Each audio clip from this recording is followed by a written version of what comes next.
it's time to do some racial reckoning, right? And the deaths of George Floyd, Elijah McClain, I think forced us all, at the very least, to at least stop and think, stop and acknowledge that there are some systemic issues within society, racism, discrimination, just issues that people grapple with every day. Although it does seem that not everyone is fully aware that people grapple with that every day. So let's talk about that. What is different? What is different right now? What do you think has changed? Because this is an old story, right? April, let's start with you. Go ahead. Yeah, I think for me, both this year and with the COVID crisis and the highlighted incidents of police brutality, people realize all the systemic inequities that have existed for a long, long time. They were all exacerbated during this year. So we saw the educational inequities, that some of our kids didn't have access to adequate education during COVID. We noticed that accessible housing wasn't available. And then again, you had state-sanctioned violence. So it was just this mass of multiple incidents where we just saw mass systems failure throughout all of our systems. That really highlighted a bunch of inequities with regards to race, with regard to ability status, with regard to socioeconomic status. So I think in this moment, our public, everyone who's out there protesting, is saying, I've had enough. Something has to change. Yeah. And I completely agree, April, with all that you're saying. And things came to a head with COVID-19, with everyone home, everyone watching TV, different media outlets.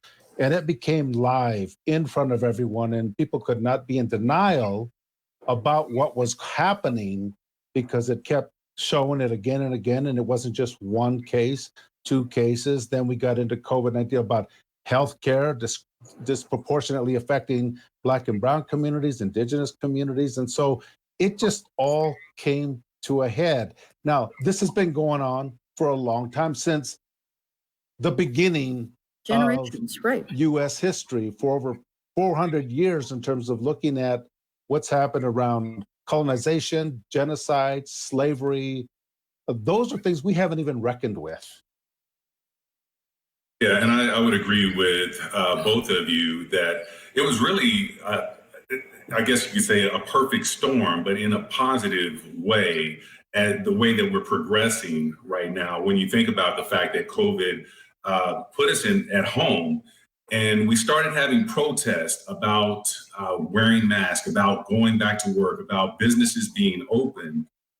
So people were leaving their homes now in protest. And then we had probably one of the most tragic things that we've had to see, on video actually happen. And now there was a true reason for protest and to get out and have a voice. And I think that, I don't think since the civil rights movement that we've seen, the amount of protests that has been done nationwide, worldwide, over this particular incident. So it's brought the attention of the world really to race relations and community and police relations as well. And I hear what you're saying with this perfect storm. Is it also technology that really has gotten us to this point? I mean, the fact that, as you're saying, Barry, that we can actually see these personal experiences and see these horrendous things happening in our community, whereas it was just maybe before rumored, or you heard somebody who had something happen to them. People of color and LGBTQ people have been sharing these stories for over 400 years.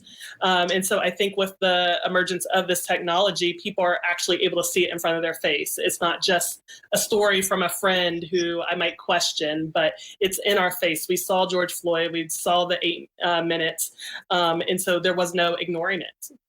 Yeah, absolutely. With technology, what we now have is, what we did have is, a relative would take off and say, I'm going to go to the store to get something. They'd never return. Now we are seeing, because individuals with their cell phones, what actually has happened to individuals that have taken this walk, whether it's to bird watch, it's to walk in neighborhoods, it's to pick up trash in your front yard, like in Boulder. So we're actually, you're right. Technology is like, it is live, it's real. We're now finding out what has happened. Yeah, and I think what Fernando is saying now we are seeing is believing.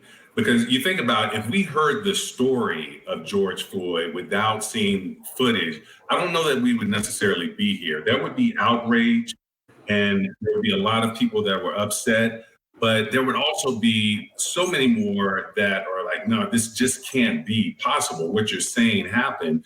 Because I think we even looked at that video and we couldn't believe what we were seeing. But seeing is believing, and I think from Black, white, law enforcement, the African American community, it impacted a lot of people to realize, okay, this is not right what we're seeing here.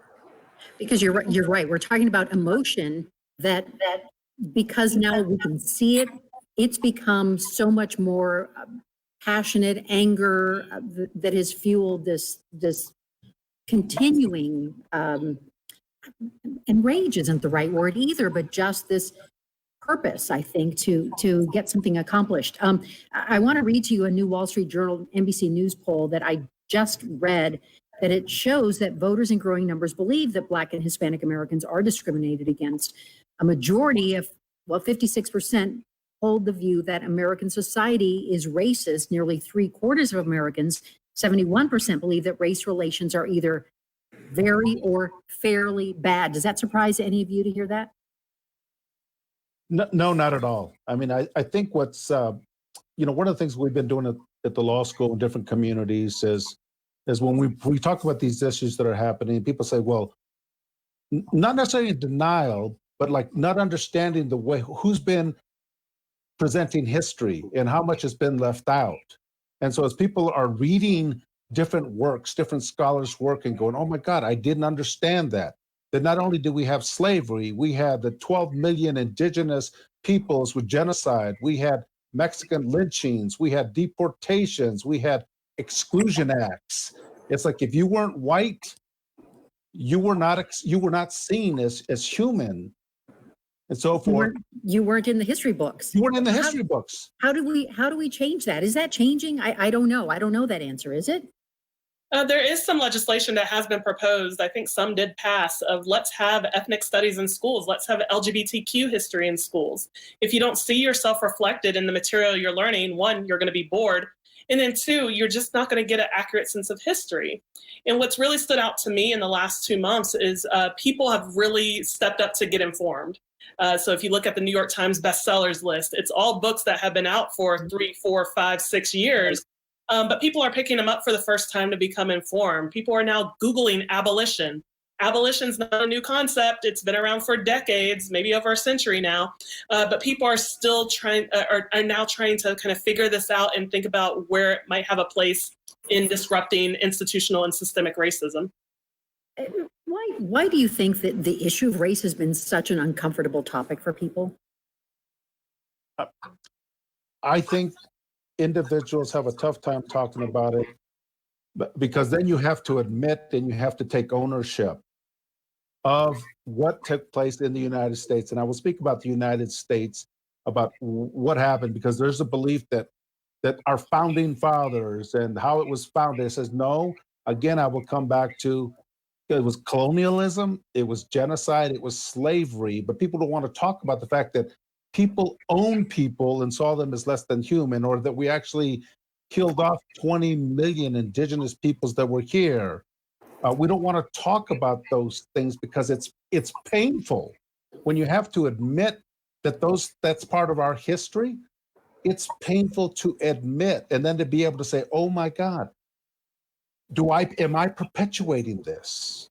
Am I a part of this with my family? And nobody wants to look at their ancestry and that history because it is painful. And no one is immune, right? I mean, I think you can ask anyone in any family, no matter what your background is. I mean, we all, I'm sure, have some learned biases, right? This is not a white and black issue by any means. So let's talk about that. I mean, what is it that people need to do, with that soul searching of, how do we get in touch with who we are, and at the same time, maybe find that empathy piece for others?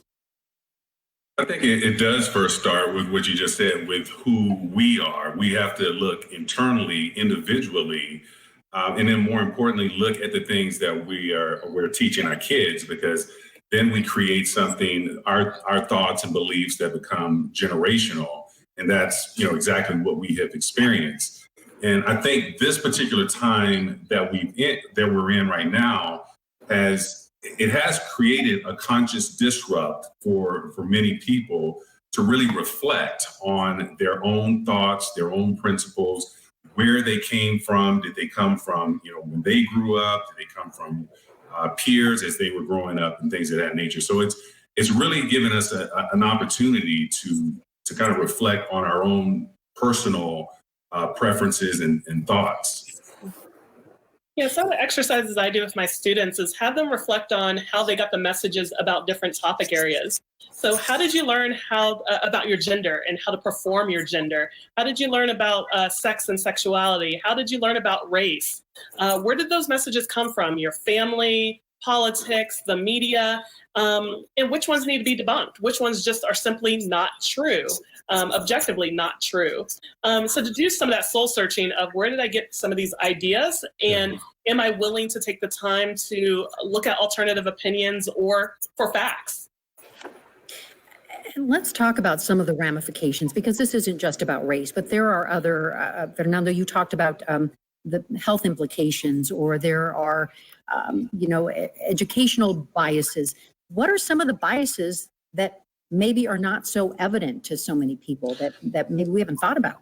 Well, I think that there are a lot of the biases in multiple areas that I think people don't know about, in terms of the way that institutional racism, systematic racism works, how it impacts housing, healthcare, jobs, unemployment, and so forth. And so what we have to do is take a step back and kind of talk about how it happens, how we've inherited this system, and how it operates. For example, when I grew up in California, learning about living in the barrio, living as a Mexican family, and learning that around real estate agents only showed Mexican families houses in a certain part of town, only showed blacks houses in a certain part of town. And so we don't question and go, well, what's that about? It's not like we know about real estate and what's going on. We figure that people are well-intended, but it isn't until later on that it's like, oh, now I see the systematic racism, how it operates in that way. We just had someone who was joining us mention white privilege and how it's hard for, well, here's the sentence: white people have a really hard time recognizing white privilege because we've never had to experience what it's like to be any other race in the society. Is that accurate? I mean, there are plenty of people, right, who are actually very aware of their communities. No?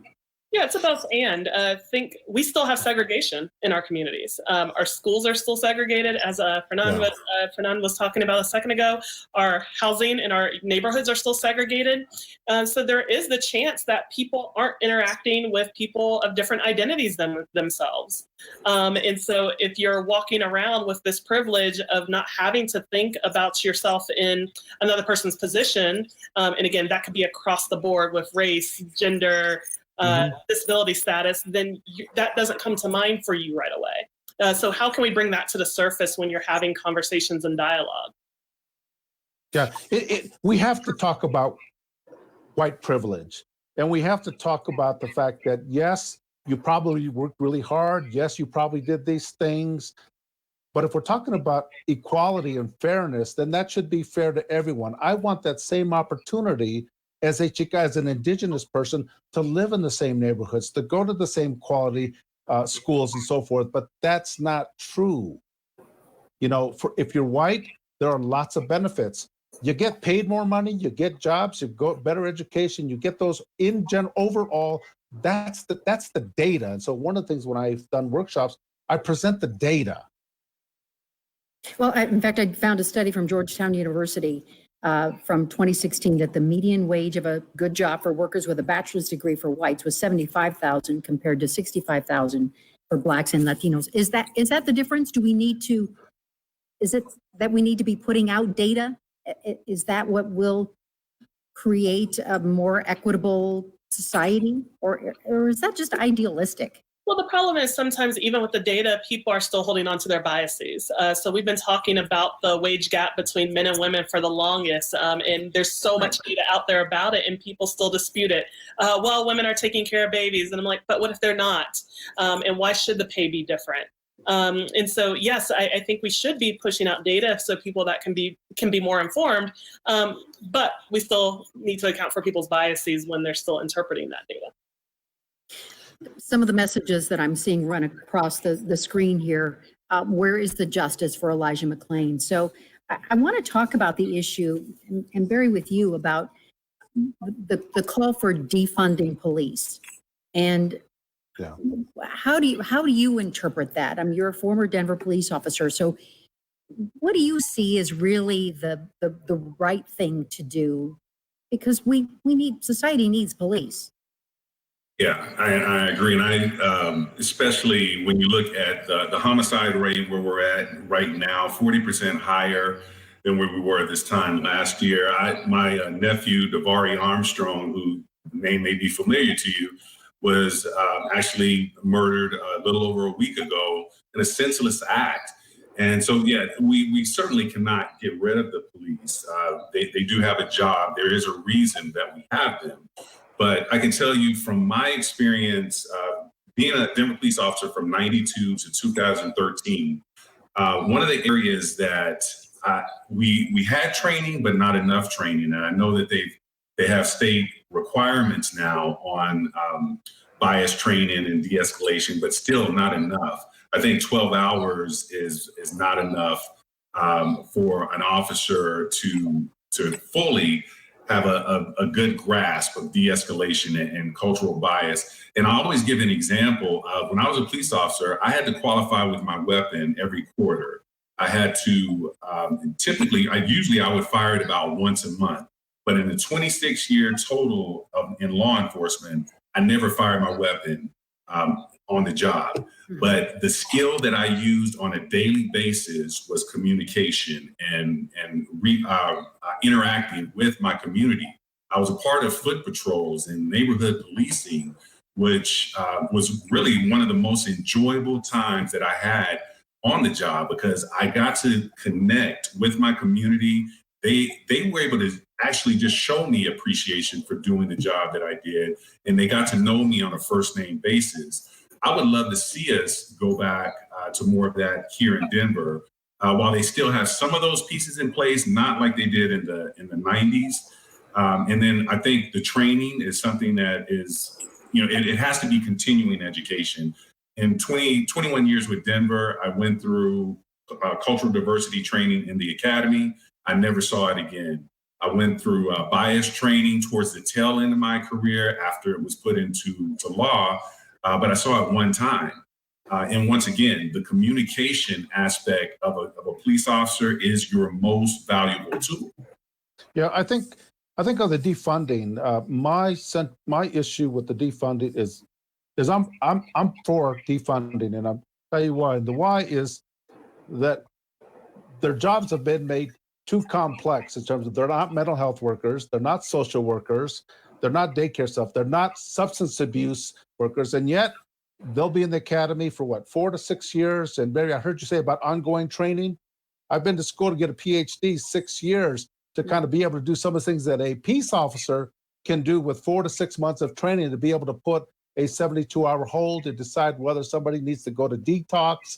That is outside my belief around their training. They're not trained as experts in those areas. I agree with you about community, being involved in the community. This is something, I have a nephew who's a deputy sheriff in California, and he's in the community. He's building those relationships because we have to build those relationships. So it's really society then or our systems, right? Because we're letting police officers down by not giving them enough training. Is that what I'm hearing you're saying? What I'm saying is that they should call in individuals that they think may have mental health issues or their substance abuse issues. Those they may need to work in collaboration, in teams.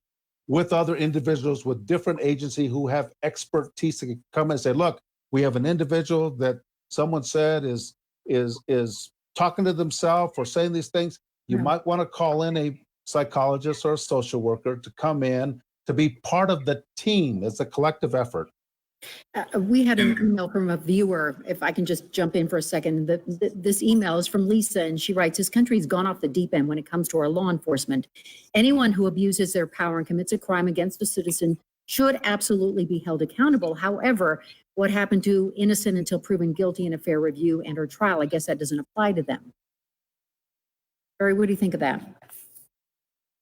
Well, yeah, I mean, I think that obviously that is something I think applies to everyone in regards to innocent until proven guilty. You know, with Derek Chauvin, you know, we've kind of made a decision. I don't know that you could see anything different that's going to give you a different mindset on it. But I understand what this person is talking about in regards to other cases that come up. It is one of those things where, again, you have one side that when we're focused on bad police, you know, we kind of feel like as law enforcement, we start to feel like, okay, well, people are against all police. And there are some, but I know that the majority realize that, you know, not all police are bad, not all police are doing bad things. You know, there's been a lot of talk about the thin blue line. And I think that this, just in the conversations that I've had with officers over the past month or so, 6 weeks, I know that there have been cases where, again, an officer looks at, okay, you're putting me and my job and my livelihood and being able to take care of my family, you're putting that in jeopardy by doing this act in front of me. And officers are stepping up and doing the right thing. We don't hear those stories on the news, but they are occurring.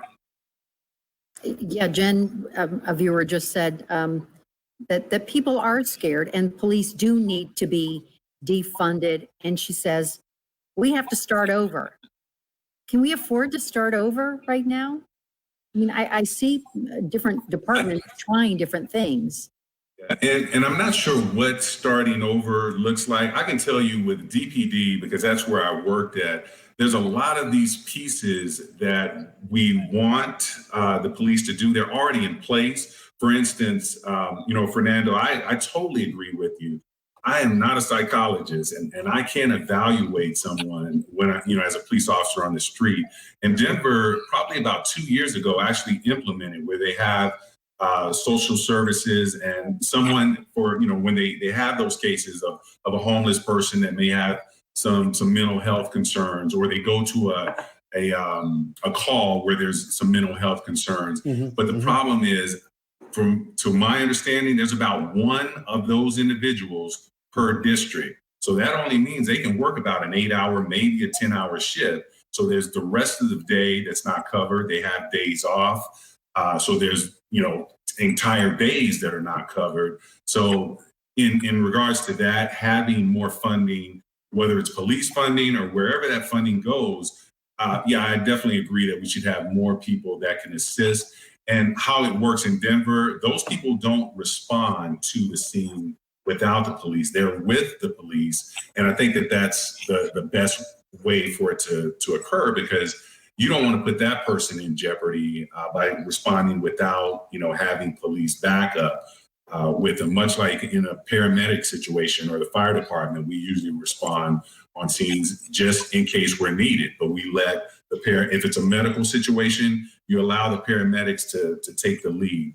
In this instance, if it's a mental health situation, that's where I think some of the training should be, that you allow that mental health professional take the lead, but they know that they have cover, you know, police cover with them. Because don't you think it also, I mean, it's so much bigger than that, not just, you know, addressing the police department, but also the court system, or, I mean, as you all have mentioned, the mental health system, or just social systems.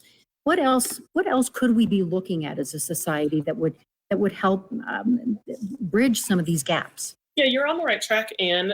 So, thinking about individuals who are unhoused, is there immediate bed space for them if they were having a crisis or just in need of a bed?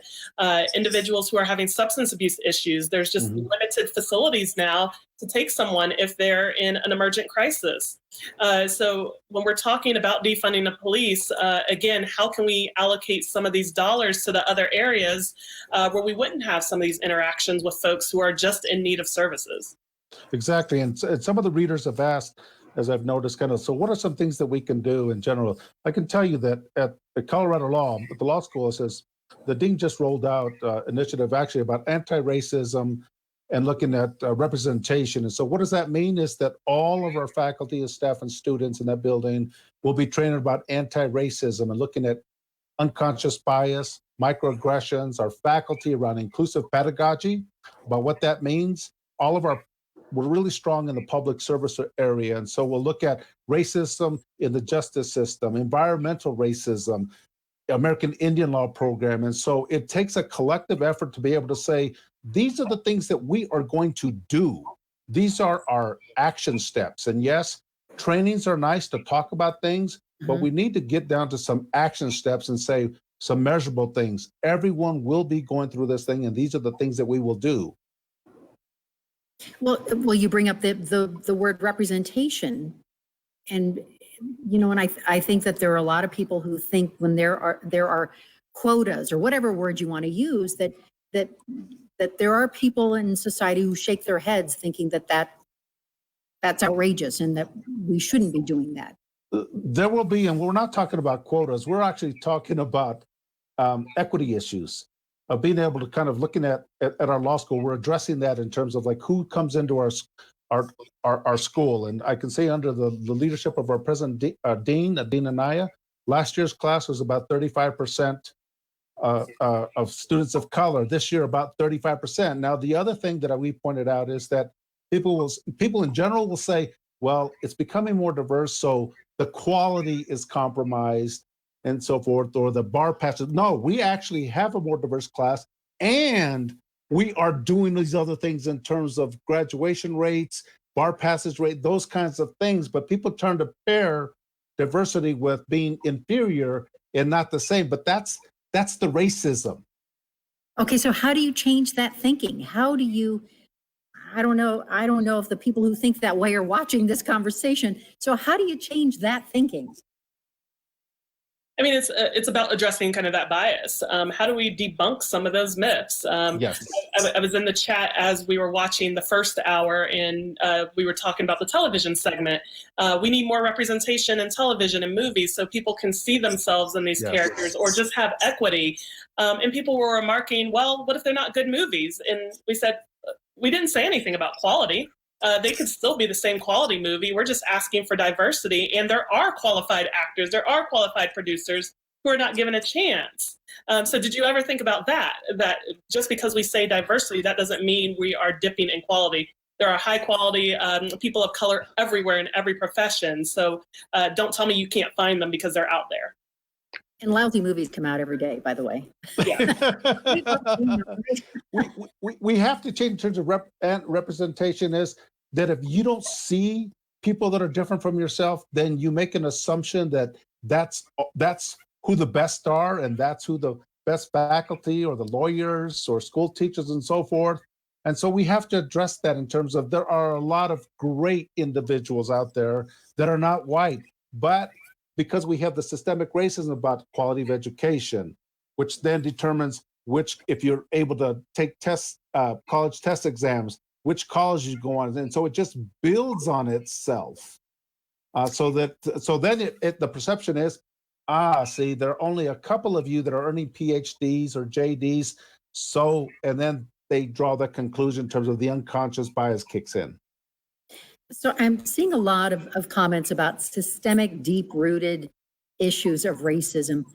Where do we, what do we do for our next generation, for example? Or, what do we say to our kids? I mean, I don't know. I'm just throwing this out there. Where do we start? We have to have conversations. We have to have conversations about what has been happening in the United States. And if there's a starting point with what's been happening in the last 3 or 4 months, I mean, pick a place. We don't have to go back all the way, over 400 years, but pick a place, say, look, these are the conversations we need to have about individuals you may think are different from you, but they're very similar to you, and about what has happened. And we got to have those conversations, and they're uncomfortable because individuals in power have a difficult time having that conversation because there's a belief system that they will lose that power, they will lose that edge. That's not what we're talking about. We're talking about humanity. We're talking about finding common ground. That's what we're talking. We have to have the conversation.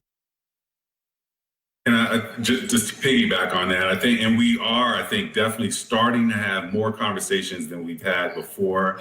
I know the documentary 13th that's on Netflix that focuses on the disproportionate incarceration of African Americans since slavery has really opened the eyes to a lot of people. So it's, once again, those areas that when we were talking about white privilege earlier, I think part of that white privilege is having almost an ignorance, for lack of a better term, of thinking that everyone is equal and not truly, digging into the Native American plight in this country, the African American plight in this country, and seeing that it's not just history, and that was something from the past. But that history has continued. Yes. It just has a different face.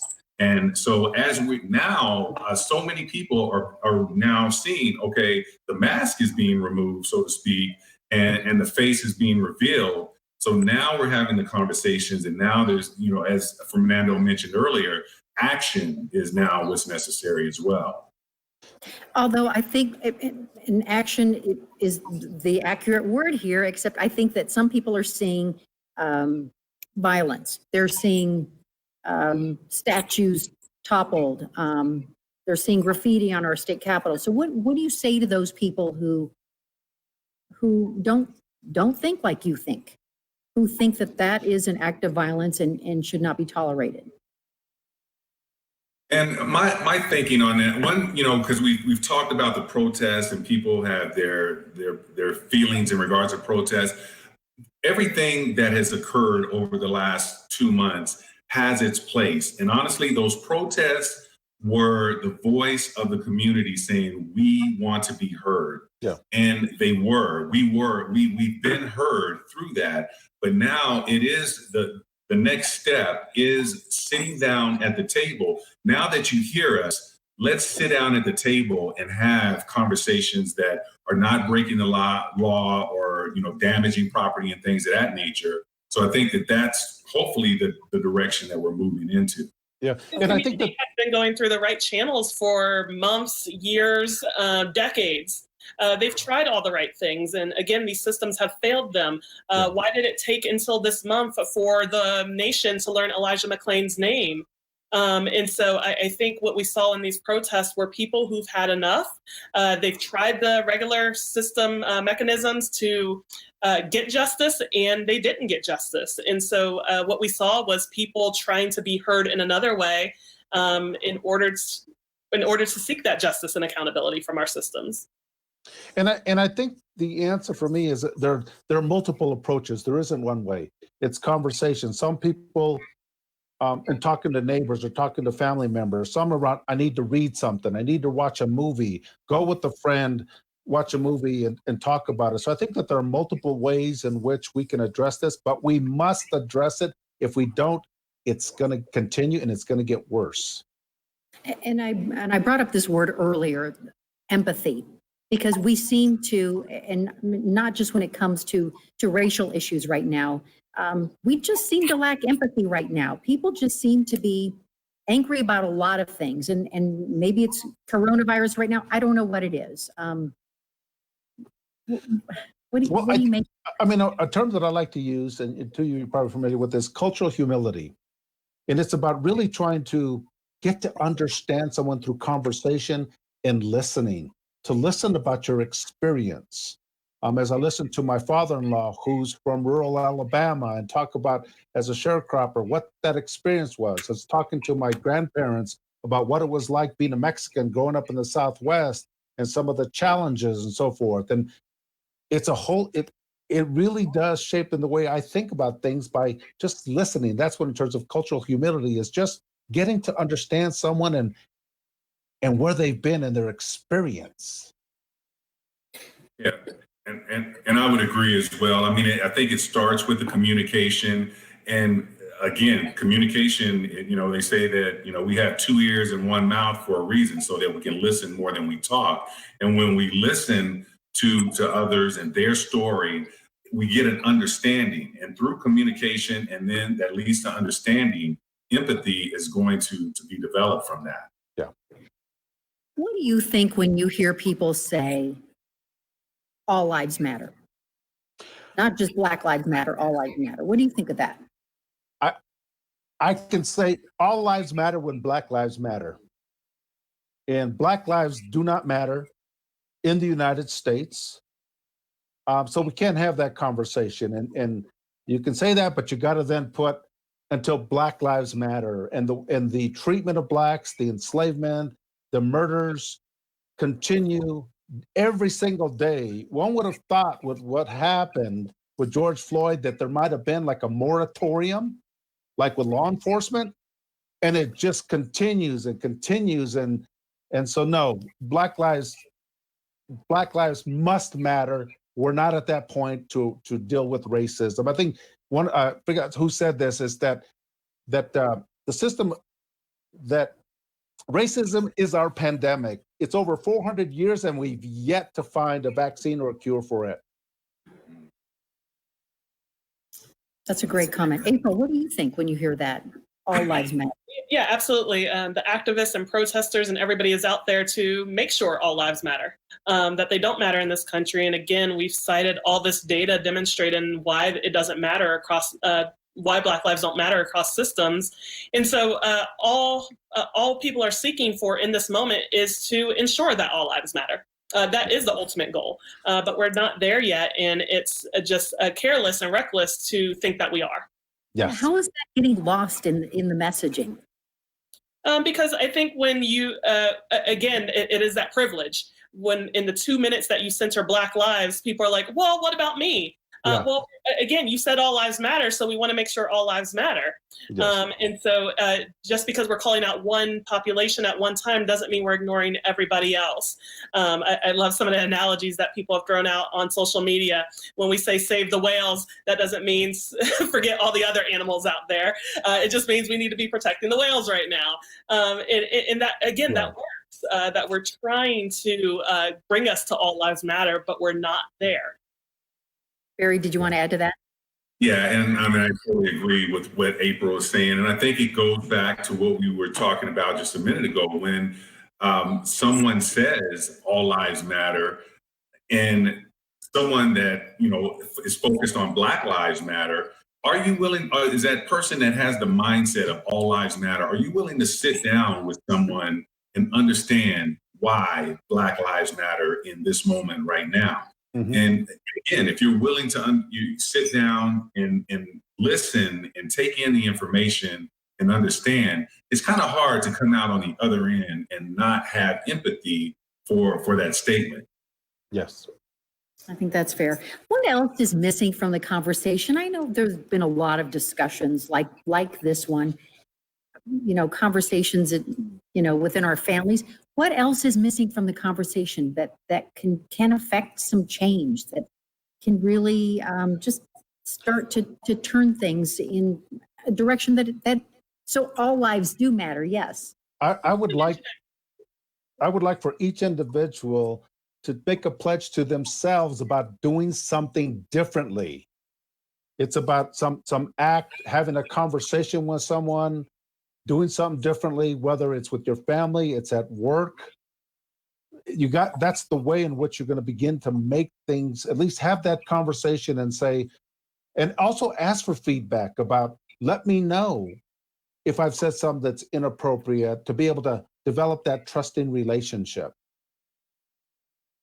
Then I think the other thing you alluded to earlier, Anne, is everybody's mad right now. And I want to validate that people in this moment have a lot to be mad about. I think a lot of us should be mad that there were stimulus payments to billionaires, but not to, everyday people in our communities, to our unhoused individuals in our communities. We all should be mad about that. So there's so many things, again, within our system that are plaguing the majority of us. And so, again, how can we better align to create equity amongst all of us? Correct. Yeah, and I would add, I think from an economic standpoint, being in real estate, one of the areas that I focus on is economic education from a real estate perspective, but also just from a perspective of being a business owner and realizing that the time that we live in, the digital age, there are more millionaires being created just from their laptop and sitting at home. But not enough people are being educated, and not enough of our kids are being educated on all these amazing opportunities that are available in technology. So educating our kids, but educating adults on opportunities in regards to that. I work with Operation Hope going into a lot of the underfunded schools that we have, and talking to kids about financial literacy. And that's another big thing that's very important, is learning on the front end about finance and how it works as we become, going into adulthood. Well, and since you mentioned real estate, the gentrification issue is another issue that so many of our communities are struggling with, that people view that as racist. How do we address that? It sets another set of challenges and complicates things. If we think about the gentrification and the increase in the number of white families, individuals that are moving into neighborhoods that have been predominantly Black or Chicano or Latino, and then we think about cases, accusations of particularly Black men in white neighborhoods, like in New York, so forth. Now it's like these white individuals are in your neighborhood, jogging, walking around. So it's another challenge. I mean, it's right there in the neighborhood that they're talking to some of my neighbors and so forth that are Black and brown and going, oh my God, I says, what do I do now? This is my neighborhood, gentrification now, have white families coming in.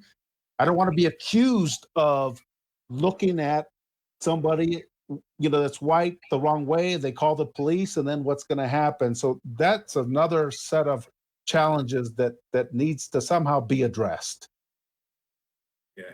And I think for me, being in real estate, one of the things that, again, I was a police officer in the 90s. I worked 5 Points when you cannot walk the streets of 5 Points, any color, back in the 90s. But now, you see, men, women at 10 o'clock at night walking their dog, a totally gentrified community. But one thing that I've often said is that 5 Points, Curtis Park, those areas, they're gentrified.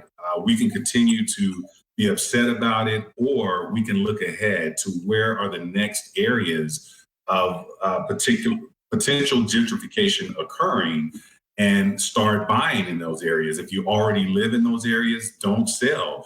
I have a lot of clients that corridor of Pena Boulevard, basically from 48th all the way to the airport, over the next 15 years, that is an entirely different community. And I tell people all the time, if they live in Green Valley Ranch or those areas, hold on to that property. If you want to move out, buy something somewhere else, but keep this one as an investment property. I think that's part of the issue that we've created for ourselves when we move out of community and at the wrong time. But the writing is on the wall for that particular area. And it was the same thing with 5 Points. I used to during Juneteenth, I would stand in the middle of the street at 26th and Welton and look downtown from 5 Points and think, man, this is prime real estate, because you can see all the tall buildings right there. And lo and behold, 20 years later, its prime real estate. We have a question from a viewer. Talk about black on black crime. How does bringing that up help the race conversation? It doesn't. Some of our stats show that all crime is intraracial. So there's black on black crime and there's white on white crime, but we don't bring up white on white crime during other kind of issues. And so that's just a mechanism to divert us from the conversation, and we can have two conversations at once. And so, yeah, it's important to address that. If we are addressing how do we support Black lives? Anybody else want to comment on that? No, I think it's a way, when we look on black crime, it's a way to deflect and not deal with kind of the issues, and to be able to then support kind of one's belief system about, see, they do it to their own community, so things aren't that bad. And it becomes the rationalization, it says, and yet we look at white on white crime, but nobody talks about it. We look at all the other crime that's going on, white collar crime. We look at all of the things that are going on, but nobody wants to talk about that. That's a very privileged place to not be able to, not want to talk about what's happening in the white communities, white collar crime, the monies to pay off the billions of dollars, the looting that took place with all the stimulus money. Nobody wants to talk about that, but they'll talk about the breaking into a store and say, oh, look at the looting. But what about the billions of dollars that were taken by all these major companies? But see, we don't want to talk about that. Yeah, and I would agree that, again, there are two separate issues. Chicago, for the past probably 3 years now, have had, major issues with that. We're seeing it in the Montbello area, and I don't think it's necessarily black on black crime. It's more youth on youth crime. It seems like what we're seeing in the area right now, but it's a total issue from what we're talking about in regards to the police and the community. Let's switch gears here for a moment, because we've heard a lot about reparations. What do you think of reparations? And do you think that that's even something that is a feasible, something that we could reasonably attain? Is it doable, I guess? Well, I know Asheville, North Carolina is talking about it right now, their city council. And so people are thinking about proposals. And again, it might not be writing just a check to descendants of enslaved individuals, but it could be, how do we address these housing inequities? What would it look like to have equal access to education? Yeah. So there could be other forms of reparations other than monetary. How do we support our indigenous communities where we've been really hindering their access to clean water? So thinking about how we can give back and support these communities that have had intergenerational trauma. Are we hearing enough of these conversations? No, there aren't enough of the conversations that are taking place, and people are fearful about, like, well, so we need to, and they'll frame it as, oh, we need to give them something. Why do we need to give them something? We look at here just in Colorado in terms of with the Cheyenne, Arapaho, and the Ute, and looking at all the tribal lands and so forth. Do we give all that land back? What some communities have done, and you look at Fort Lewis, that used to be a boarding school, any individual that is a tribal affiliation goes there free. Those are small steps. Yeah. And oftentimes when this topic of reparation comes up, I give an example of, if this was a marathon that we're running for the last 400 years, if you go back 400 years ago, a marathon started, the race started, well, Black people weren't even allowed to be in the race at that time. When slavery was abolished, we were then allowed to run, but we had a ball and chain. So we had a disadvantage still. The civil rights movement came along in 1964. Again, maybe the ball and chain was removed, but we were so far behind that, we couldn't catch up. All we're asking for from a reparation standpoint is the ability to catch up. I agree with April. I don't think it should necessarily be monetary. I think it should be in education and business opportunities and things of that nature. Yeah. Well, we just had Akeem write, enough with the conversations, where's the action? So where is the action? I mean, what, Yeah, agreed. But what else could we be thinking of? Yeah, agreed. And I think these last 2 months is where people started taking action. We saw people showing up for the very first time, people going to city council for the first time, people writing their state legislator to get that police accountability bill passed. So people are looking for ways to take action. And again, finding ways that are big and small. What are you doing in your workforce to support people of color to get promoted? How are you disputing microaggressions in your systems? So there's all sorts of action steps that need to be taken in this moment. So it's not just doing your book clubs. It's not just reading these New York Times bestsellers. What are you actually going to do to be anti-racist? What are you going to do to support your community? Exactly. The action steps are, we look at quality in education, quality of education, about where are the resources going. We look at healthcare issues. We look at education issues to be able to say, why do we still use test scores when we know that families of color don't do well on those tests, but we still use them as a way to keep populations out. So we need to make action steps to say, what are we going to commit to doing, and looking at our practices, our policies, and then hold people accountable. That's the critical piece, is accountability. And we hear a lot of people say that voting will make a difference.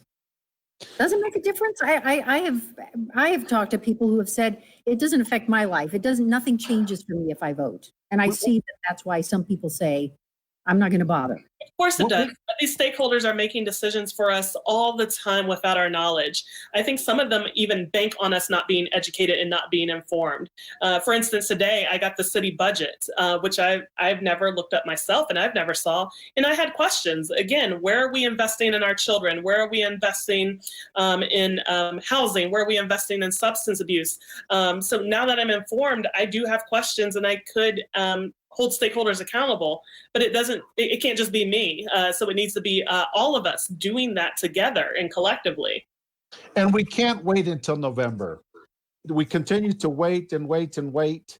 Is like, we've waited. We've known these things have been happening throughout our history. And so we need to take action and hold people accountable. As I mentioned, right at the law school, we're saying, no, enough is enough. We will be doing these trainings. We will take these action steps. We will, do all these things to address racism and so forth. And so that's where we're at, is you got to take those actions, and everybody needs to participate in that. It can't be, let's wait for the election. Let's wait for the governor. We can't do that. And we also see what's happening with COVID-19. We can't wait for what's going to happen at the top. It's like, that's not happening. So we need to have a similar mindset of each individual needs to take action. So if you had the opportunity to talk to the governor right now, or talk to the president right now, what would you be saying about this bigger picture of, clearly people, are frustrated and understand that there is this imbalance, for lack of a better word. What would the conversation be?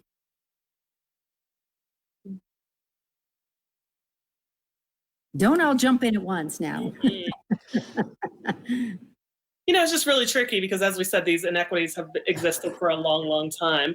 So it's not like our elected officials are ignorant to these inequities. They've been there. So again, this is where we need to bring up the issue of voting. So again, if people aren't meeting the request of the community, then we need to vote them out. And that's just kind of a simple task that we all can help do. And so again, my kind of platform is to get people informed. When we are informed, we do ask questions. We do hold stakeholders accountable. So finding ways to learn the system. Do you know when your city council meeting is? Do you know who your city council person is to even write to when you have some of these questions that are popping up in your community? That for me, as I've gotten informed, I've been empowered to do more and to hold others accountable. I think two issues come up right now that I would say to the governor is, we need to address this issue and build a relationship around policing and accountability. And it isn't enough to say, well, you were violent against this individual, so you're no longer on the police force. There needs to be that accountability. The second is, that's a pressing issue that's here, is COVID-19 and the issue and the talk about exposing in Denver public schools, primarily Black and brown kids, to go to school which is a disaster in terms of what's happening, looking at the family members, the kids, healthcare issues, safety issues, environmental issues. Those issues have to be addressed immediately.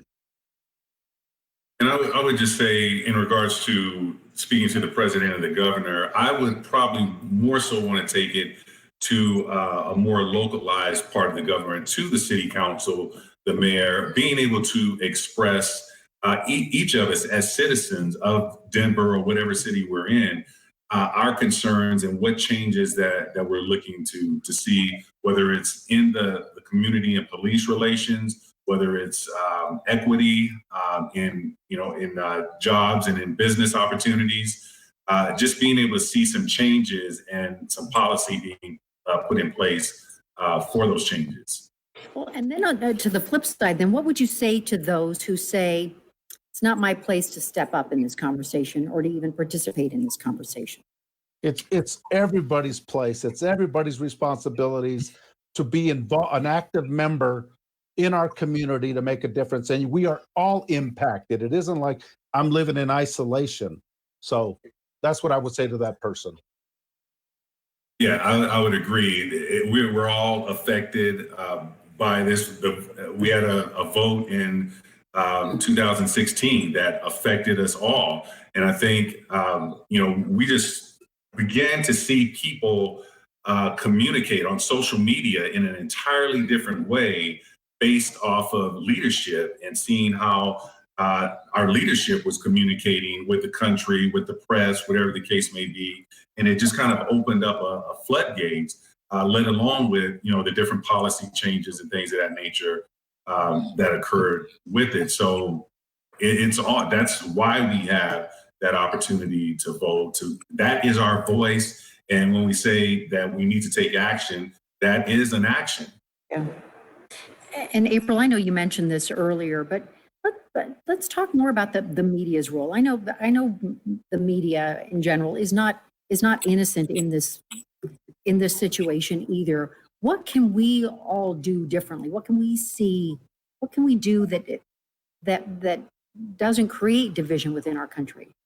Yeah, it's really hard to kind of decide that. I think one issue I have with like the 24-hour news cycle is everybody wants to be first. So that means getting the story out first, getting the COVID information out first. And sometimes when we do that, we lose nuance and we lose accuracy of information. So sometimes it's like, let's pull back a little bit until we can get accurate information out to the public so everybody can make informed decisions for themselves. I mean, I see this person saying the president isn't dividing the country, the media is. Do you all agree with that? No, I don't agree with that. That the president is let's not talk about that here. But in terms of getting back, kind of what you can do in terms of what the media can do is around the stories and being critical of the way in which you present stories, and also looking at who are we talking about, and are we talking about representation? Are we just focusing in on the Black community, Latinx community, or indigenous communities, or the homeless and so forth? Is the spectrum. Otherwise, individuals say, oh, if that's the focus, then I'm going to focus all of my time and energy on what you are showing if I believe in the media.